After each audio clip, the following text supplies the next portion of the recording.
This week, episode 266 of Stogie Geeks, we have a huge cast of characters that's live in studio. We also have some via Skype. There is a show that is going to happen in the cigar industry right here in the Providence Metro. I have live in studio Uphill Productions. We're going to have two segments and talk about their project. Very interesting project. I love that it happens to take place in a set of a cigar shop. And then we're going to wrap up with my sticks of the week this week. You certainly want to tune in for that because nothing is under a box split. This is an epic moment right here. Episode 266 on Stogie Geeks.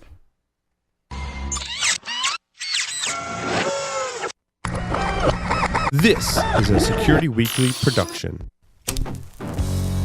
Broadcasting live from G-Unit Studios in Rhode Island, it's the show where cigars burn slow, ashes fall fast, and cocktails flow steady. It's the Stogie Geek Show. Welcome, everyone, to the Stogie Geek Show. Joe and I are already silly. Oh, yeah. Joe Hozempa, a.k.a. Joe Hollywood, is here with me in studio. I'm fired up. Havana Cigar Club, located in Warwick, Rhode Island, is a great place to enjoy a drink and a cigar. Stogie Geeks listeners can find a $5 off coupon on our website by clicking the HCC logo. Welcome to Stogie Geeks, episode 266. I am your host, Joe Hozempa. We have a huge cast of characters. Check them out over here. Huge cast of characters. Are we panning over? There we go. There we go. All this crew, they are going to introduce themselves accordingly. They are Uphill Productions. There's a nice film and show project that is happening right here in Providence, and it gets to take place right in the middle, right smack in the middle of a cigar shop. And we're talking about Hill and Harbor over in East Greenwich, Rhode Island. You can check them out online. They're at uphillproductions.com. I have Carmine, Demaio, and David Weinberg. They are both the executive producers. Welcome to the show. Thank you for having us. I also have Kobe Gardner, and I also have Chris Anderson, who are the assistant directors. Welcome to the show, gentlemen. Thank you very much, Joe. Appreciate it. Yep. How's it going, guys? Coming up in the second segment, we have Becky Laws. She's the manager at... Excuse me? Hey, yeah, I think might be something wrong with my video camera. Okay, we can't do... Mark, you're coming across. We have, next segment, we have Becky Laws, manager over at Hill and Harbor. She's going to talk about her role in the show, and we're also going to talk a little bit about the cigar biz, because to my record... she is the manager over at Hill and Harbor, and I love it when I get a retail manager here on set. We get to have some interesting conversations that relate not only to us consumers, but also to the industry itself. And then we have, via Skype, we have Clay, right? Yes. We have Clay Kraske, and then we have... SJ Petaruti, who's going to be joining us via Skype. So this is going to be it might sound complicated, but we're going to work all through it. We're going to start with the two executive producers. We have Carmine and David Weinberg. Carmine is to my right, and then right after Carmine is David. Welcome to the show. Thank you, sir. Thank you. Tell us, all right, do you have a title for the show? Yeah. It is. Hill and Harbor. Hill and Harbor. Okay, so the name of the show is Hill and Harbor. Yep. The place it's at is at Hill and Harbor over in East Greenwich.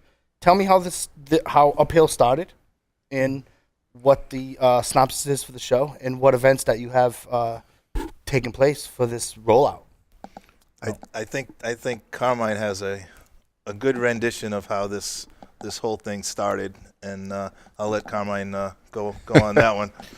Well, there's two seats at Hill and Harbor right at the corner of the bar, almost like you could call it the Norman Cliff seats in Cheers, where Sure. they're there all the time. It's where Dave and myself usually end up sitting. and just sitting in the place and watching some of the things that go on. We're sitting there one night, and I said to Dave, we should make a show about this place. And we both started to laugh. Dave got up, got a couple napkins. We start writing some stuff on napkins, and end of the night comes, Dave takes the napkins with him, and he leaves. Goes on for, I don't know, a month, maybe 2 months, back and forth. We're writing ideas down on napkins and just filling it all in. And Almost blew my nose with one of them, but I didn't. he shows up one night, and he throws them all in the bar, and he says, what the hell are we going to do with these things? And we start reading through them. We're laughing. We're having a good laugh with some of the things that took place in the club. And I took them home, not being a writer. That's why we have SJ on the call today. But I started making putting some paragraphs together and some bullet points. And we started looking at it, and we said, we need to get somebody that can write this. We need to get somebody that can put this together.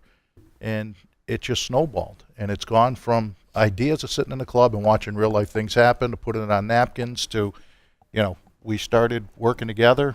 We got some more people with passion involved in it, and here we are today. We've got a script put together, and we're ready to do something with it. And one thing you got to understand too, Joe,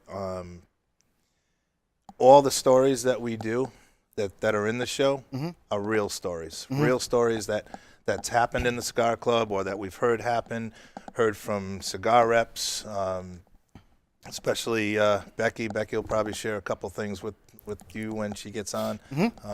Kobe and Chris had a lot of input on this, but to have real stories, maybe changed a little bit, maybe keep some people's names innocent out of there. Sure. But it's been great so far.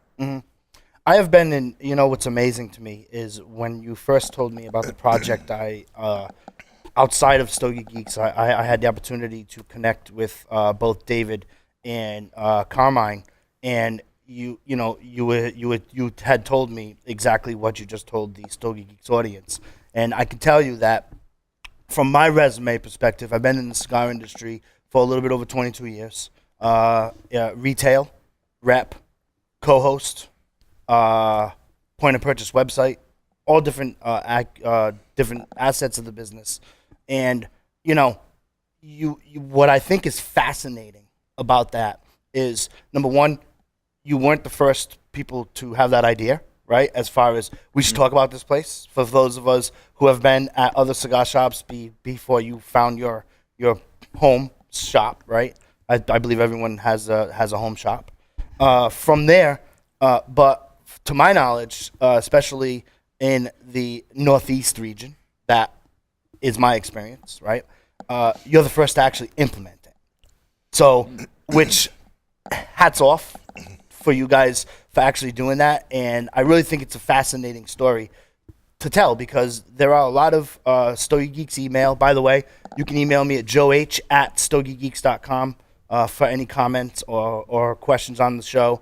Or if you don't understand my Rhode Island accent, I can translate for you. That's joeh@stogiegeeks.com. And then from there, what I think is, I get bombarded with emails all the time from the Stogie Geeks listener. I would love to go to a rolling event, or I would love to you've got to come down to this shop whenever you're traveling. Do you do traveling?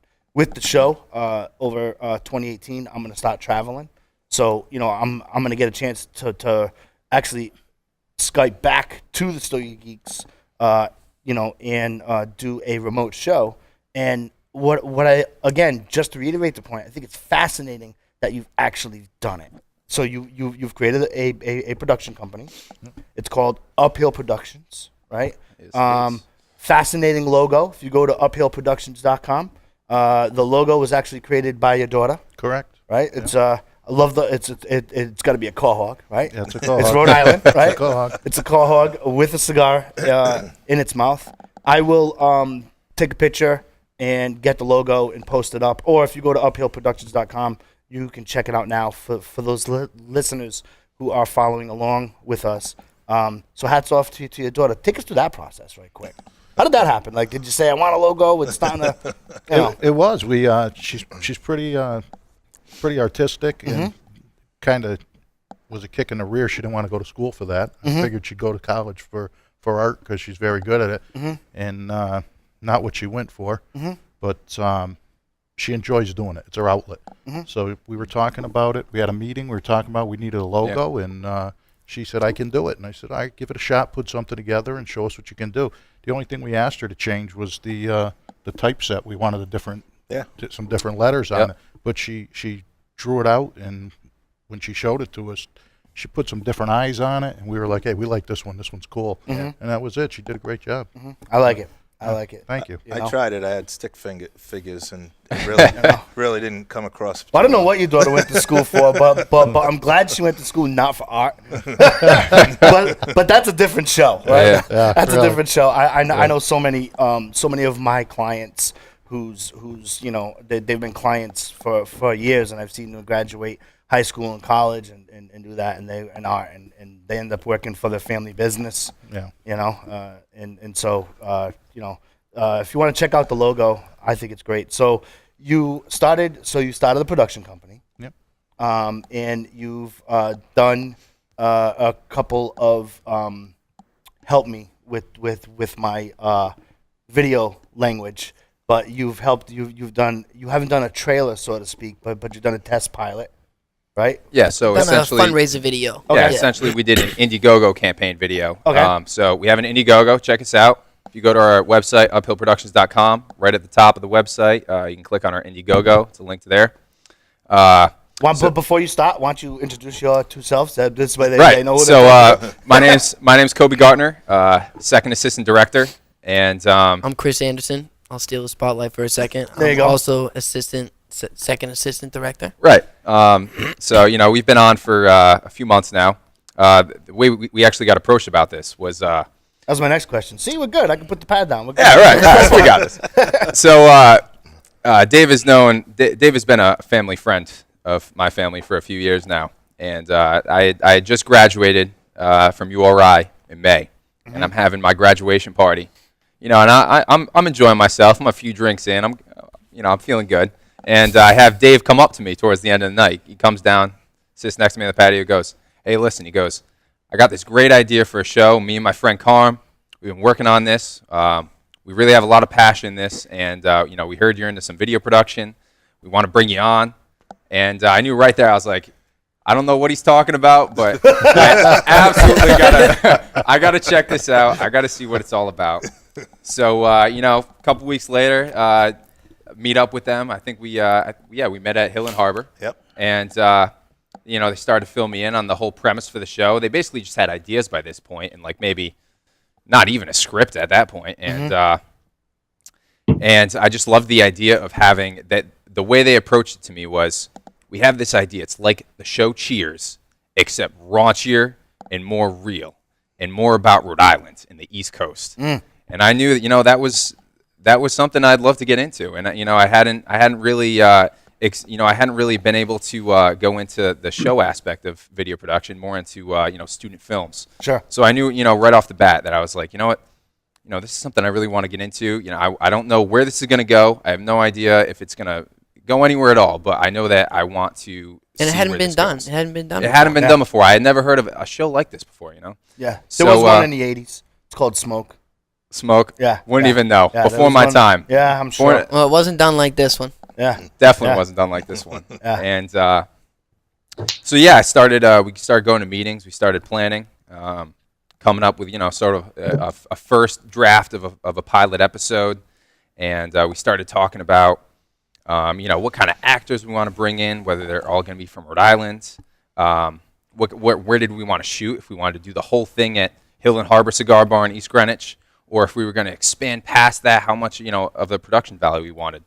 And about a few months in, not even a couple months in, it was the four of us sitting there, and I'm like, hey, like I got another kid I know from URI. I did a couple student films with him. I know I need to bring him on. Like he's going to be a great asset to this team. I know he's going to have a lot of good ideas. So that's when I brought on my friend here, Chris. And I was in the shower. I was in the shower. I don't know if we need to know that. But And Kobe texted me, and he's like, "Hey, I got a great project. Yep. but he was like, they're looking for something. I had never done anything. I mean, I had directed a couple of student films and had Kobe on board, but I had never had like an official role. I know I could do it, but I had never really done it. So he was like, they're looking for a PA or a second assistant director. And I was like, well, I can do the second assistant director, I guess. And I went to the meeting, and, you know, they were a great group of guys, and they had the passion for the idea. They really liked it, you know, which is tough to find. A lot of people are just out there to make a quick buck, you know, especially in this industry because there's a lot of bucks going around. But, you know, we have a great idea, and we all like the idea. So, you know, I'm behind it. Well, Absolutely. Well, it's certainly a good it's a great experience. But in regards to the actual industry, I mean, you know, you guys have a bunch of hurdles that you have to go through.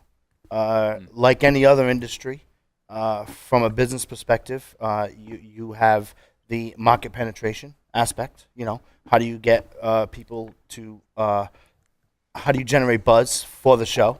You know, which platform are you going to put it on? You know, are you going to go traditional, online? I don't need an answer yet, right? So, you know, I'm just prepping you, right?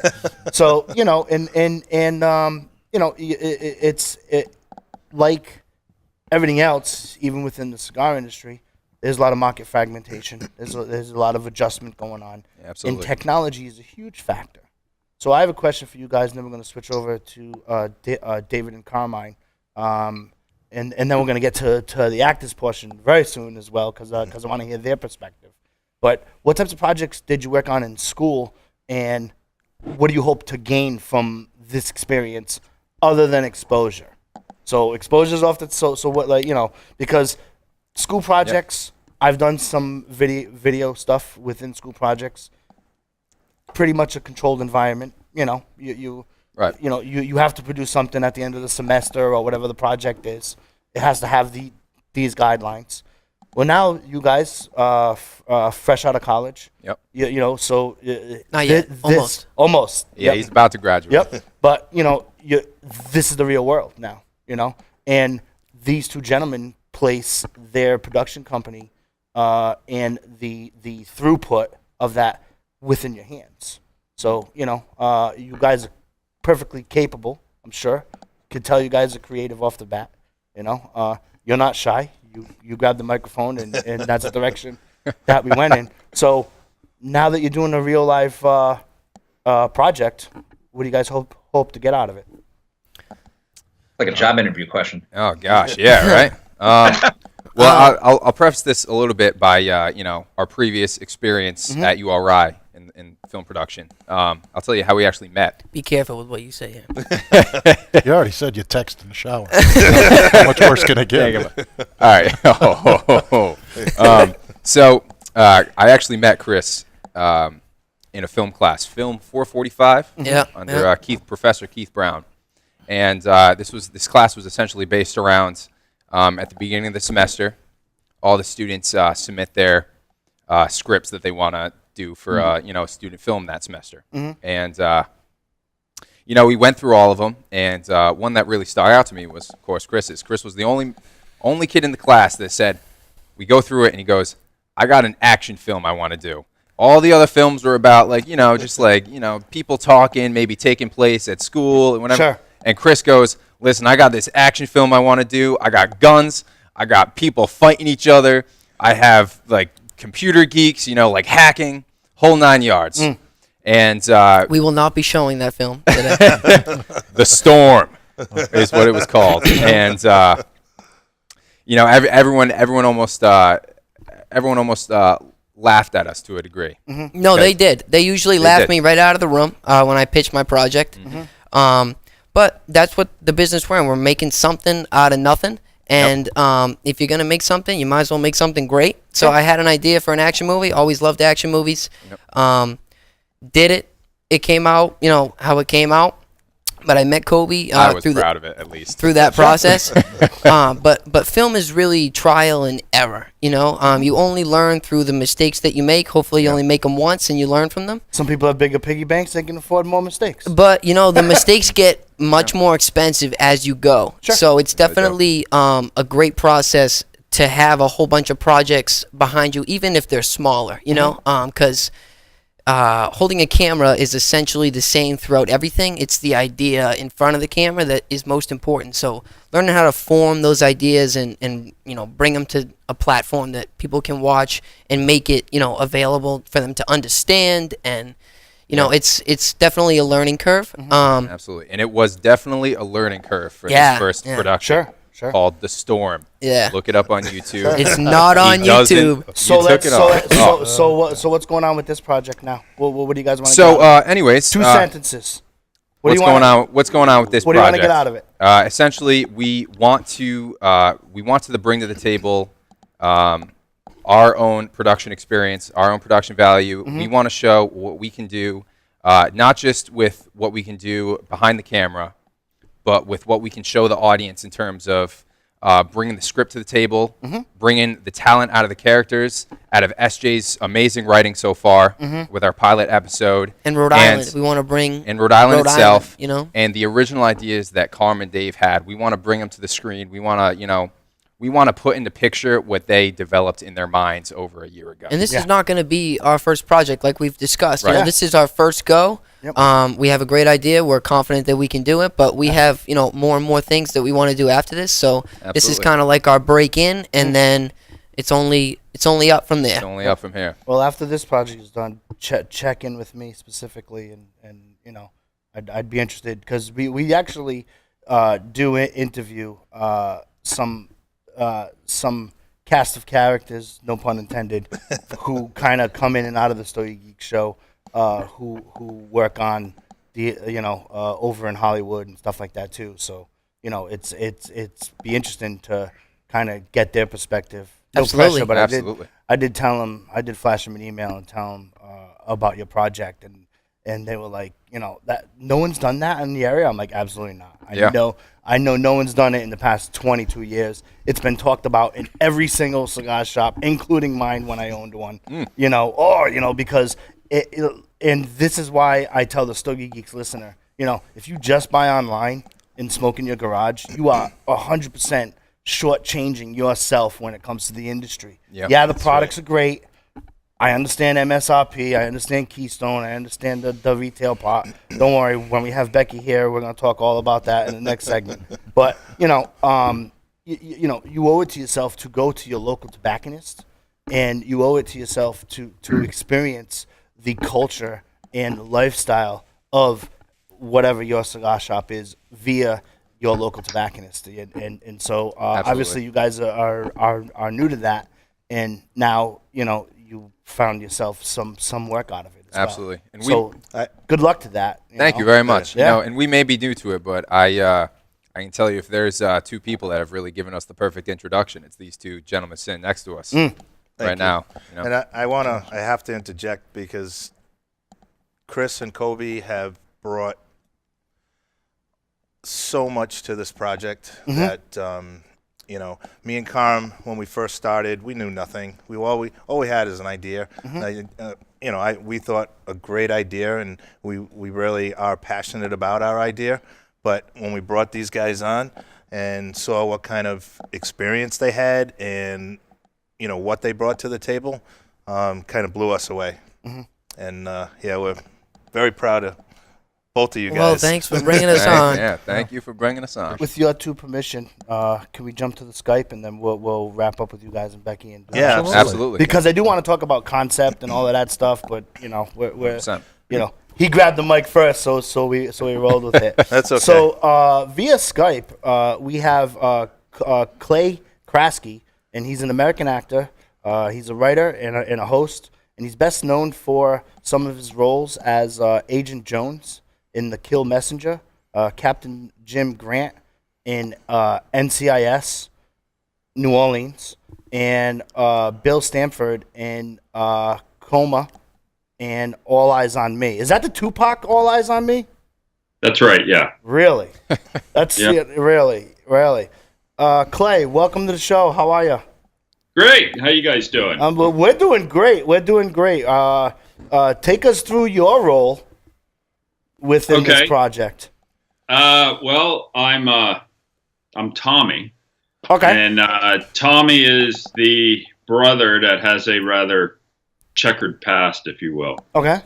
So he's coming back in and trying to, how should I give it away? I don't know, run the bar, but Tommy got involved with some drugs and did some time in prison, and it's it's kind of been tough on him. Mm-hmm. So you excited about the absolutely. Yeah, these guys are great. Because looking at like NCIS and Bill Stafford, I'm not too familiar with that one. And the All Eyes on Me, you truly are an actor. because those are all different roles. Yeah, well, yeah, I would hope so. So talk to us about those projects. In what form? What? Just working in production or being those characters? Yeah. Or what'd you do? How'd you get involved? How did you two find? I mean, the film community, I've been doing it for quite some time now. Okay. I did it when I was younger, but then I came back to it many years ago. Between that time, service, medical community, and whatnot. But as far as those characters are concerned, let me see. Most recently, I guess, what was the one you just mentioned? All Eyes on Me. That was the Tupac Shakur film, in which I played Agent Jack Stiles. And what it was is that was the character that was hunting Tupac's dad in the 80s. And what he did, Matulu Shakur, he did a bank heist of $1.6 million and killed 2 cops and a guard. And he was on the run for quite some time. And if memory serves, I believe he was involved with the Black Panthers or some sort of group like that. And so my character, it's going in there and it's working opposite Denai. I don't know what Denai's last name is, but she's the girl from The Walking Dead with the swords and the dreadlocks, and she plays Tupac's dad. So anyways, it's a great film. It did well in the box office. Yeah. It did very well, and that's important. Let me see. What's Bill the other Stafford one that about? was similar was Killed a Messenger. That's a great film. Okay. It really is. Unfortunately, it didn't seem to. Well, I don't know. I played Agent Jones in that one, and if you guys remember Shawshank Redemption, do you remember that film? Yes, of sir. course you do. Yep. Okay, my partner in that is actually, the guy that played Tommy from Shawshank. Okay. And so he's, it was great. And that's based on a true story. Jeremy Renner, Ray Liotta, a bunch of people in that. And basically, Jeremy Renner's character is playing a real-life journalist by the name the late Gary Webb, which outed the CIA, and they were basically running, if you will, turning a blind eye to the running of crack cocaine or cocaine during the Iran-Contra. And it was more or less to circumvent what was regarded as the Boland Amendment at that time, and that was our country, or the people of our country, did not want to support another war. So we turned a blind eye to drugs coming in, took those monies, and used them to basically get weapons during the Iran-Contra scandal, and basically to overthrow the Sandinista government. So anyways, he outed it, and long story short, he ended up dead. And I play a guy that isn't too happy with Jeremy Renner's character. Basically, when he starts, exposing the truth, if you will, and ultimately Renner's character Gary Webb ends up dead. He got 2 bullet holes to the head, 38, and it was ruled as a suicide. So you can draw your own conclusion on that. Sure, that's awesome. Now That's a hand cannon. You only get 1 shot. Sure, and you played Bill Stafford in Coma. I'm not familiar with that actually, one. that kind of goes back. Yeah, I guess it's on there somewhere. That was, if you remember the late James Reborn, he just died a number of years ago from melanoma. It was opposite him, and then I was partners in that with James Woods. Oh yeah. And, yeah, it was actually a really good, very entertaining show, without question. Yeah, it was very good. He used to frequent a cigar shop I was always at. I was gonna say James Wood spends a lot of time in Rhode Island, actually. Yeah, he used to frequent. Yeah, a cigar he's shop a great guy. He's a great guy. I talk to him once every 6 months, maybe. Yeah, awesome. So how'd you get involved in this project? Phone call. Yep. Okay. That usually worked, right? They called you. They need an actor. Were you in the shower? Were you in the shower at this phone call? It's who knows who. Yep. That's really what it is. Sure. And if they enjoy your work and you do a good job, you develop relationships, and things tend to go from there. Awesome. So, it looks like a great, fun project. Yeah. Absolutely. Yeah. I have a film out right now that's doing really well, and it's a great group of guys, and we work together all the time. Yep. And so I'm hoping this one will be just like that. It'll be great. Like I said, from a project perspective, I think that when Dave and Carmine got together and really wanted to see this come to fruition, I would probably say hundreds, if not thousands, of people had the idea, but I have not seen it ever implemented in a long time. Yeah, absolutely. In a real long time, and with the right mix and the right promos, you could be filling a market gap for sure. Yeah, absolutely. Definitely. I think I totally agree with you, and I think much with what's going on today is everybody's so hell bent on being politically correct that it really takes away from the integrity of every damn show. Right? Yeah. And just give us a moment to allow to watch life unfold. Yeah, that's all we're asking. Yeah. And I think absolutely a show like this will certainly fill that niche market. Yeah, absolutely. Yep, and, absolutely. I think another one of the markets that we're trying to build. Offended by everything these days. I mean, for God's sakes, there's bigger tragedies in the world, people. That's right. Yeah, that's true. And I think one of the other markets we're hoping to fill is, you don't see a lot of shows take place on the East Coast. I mean, when was the last show you saw take place in Rhode Island? The show Brothers that took place in Providence. God, how many years ago was that? Yeah. And hopefully we can target that audience of people that are looking for maybe some production value that takes place on the East Coast that is almost always done in Hollywood or takes place in Miami, California. Did you ever watch Boondock Saints? Oh, damn right I did. I love that. Love that film. If you're ever low on coffee, like if your house runs out of coffee, just throw I put that on DVD. And I'm just like, I get fired up. Hyped up. Like, I'm like, dude, these guys are like awesome. You know Absolutely. what I mean? And especially the corky. Like, what did you bring the rope for? Everyone uses rope. Like, you need rope, It's awesome. It's totally awesome stuff. We have SJ Petaruti on Skype. Do we? Hey, guys. Hey, SJ, how are you? I'm good. How are you? Good. How are you? Now, your resume, you've worked on Jimmy Kimmel Live, Scrubs, Entourage. And you are based out of San Francisco. I am. Yeah, I got involved in the project because, it was my mother, actually. Okay. Like all good things from Rhode Island. Your mother gets you involved. I think, Dave, aren't you wearing the blazer that she got you? I certainly am. Oh, yeah. Love it. This is a total Rhode Island movie. It looks good on me. Oh, yeah. We're going to have to hear about that in the next segment for sure. Yeah, okay. I didn't wear the pants, though. That's okay. It's okay. But I have others on now. One day. She was just telling me, she was like, I know this guy. His name's David. My mother, looks and sounds and acts like Fran Drescher, okay? Mm-hmm. And so she always reminds me of home. And she was talking to me about Dave and this project that he was working on. And so Dave and Carmine and I sat down, and they said, basically what they just told you. I don't want to repeat it, but they were just like, yeah, we've got this idea. Mm-hmm.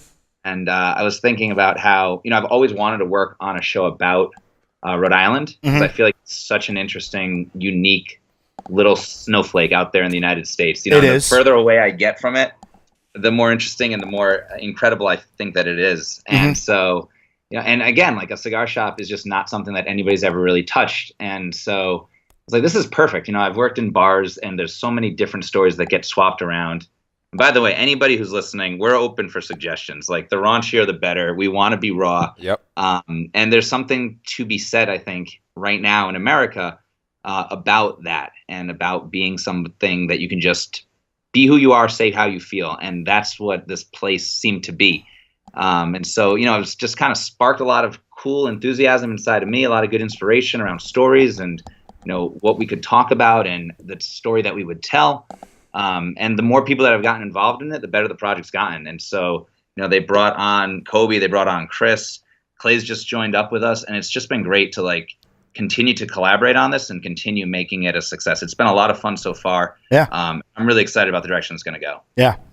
And from my end, like I said, probably, if off the top of my head, probably 4 months ago, I've had the opportunity to meet with David alone and then David and Carmine together recently as we got closer to this interview date to kind of get a feel. And, you guys are multiplying. Thank God we didn't have anybody else because we couldn't fit them in the studio for sure. So when you get closer to launch, what one of the things that we could do to keep in your mind is play some of the synopsis back from both Clay and SJ and company, so that we can do a continuation of your story for sure. I appreciate it. There as well. So you're going to be coming to Rhode Island, is that correct, SJ and Clay? That's correct. Yeah. Yeah. Well, obviously you. Yeah. So are you waiting until May when it's a little warmer, or what's your? Because it's about 28 degrees. They're a little afraid of the weather right now. I think he's hoping. Well, next week I'm hoping to go back down to Florida to go fishing. So you know what I like. Yep. There you go. Awesome. So, wow, that's total Rhode Island. I did not expect him to, be that close to you guys, but that's awesome. Yeah, he's out in Atlanta. Yeah.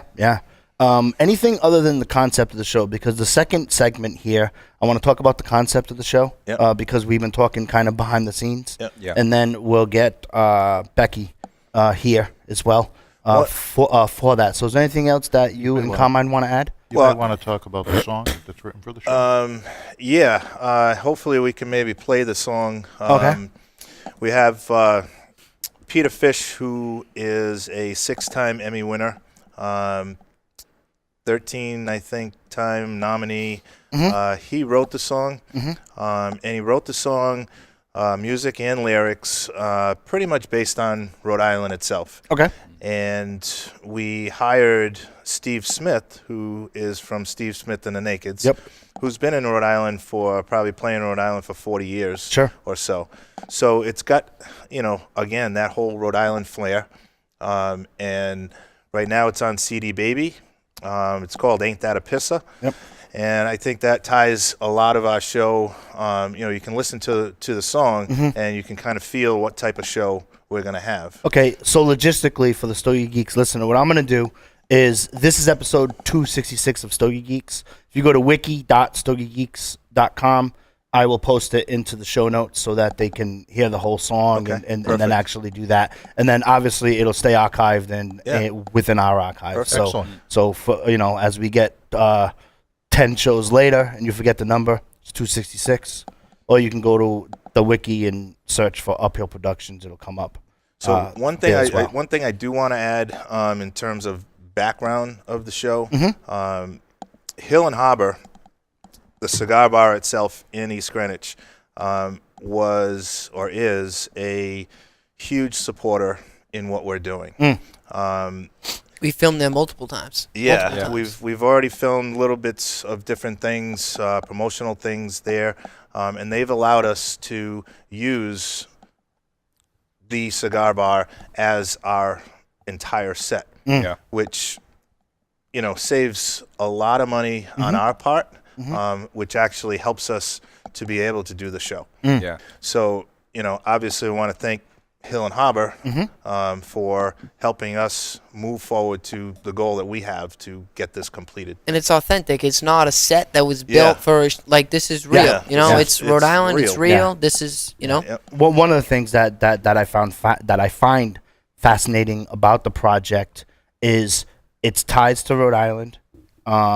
you know, even though that this show is broadcasted obviously via the electronic extravaganza that we have, the interweb, right?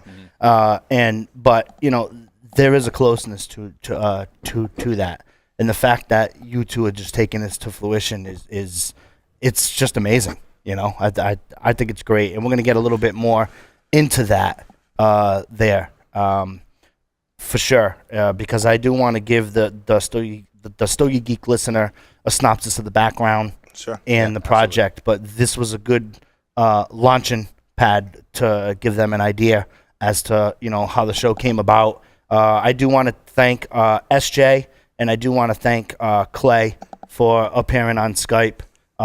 Hopefully, as the project gets going, maybe we can have you stop by when you're here in Rhode Island and give us an update, and you can come down to the studio. You guys smoke cigars?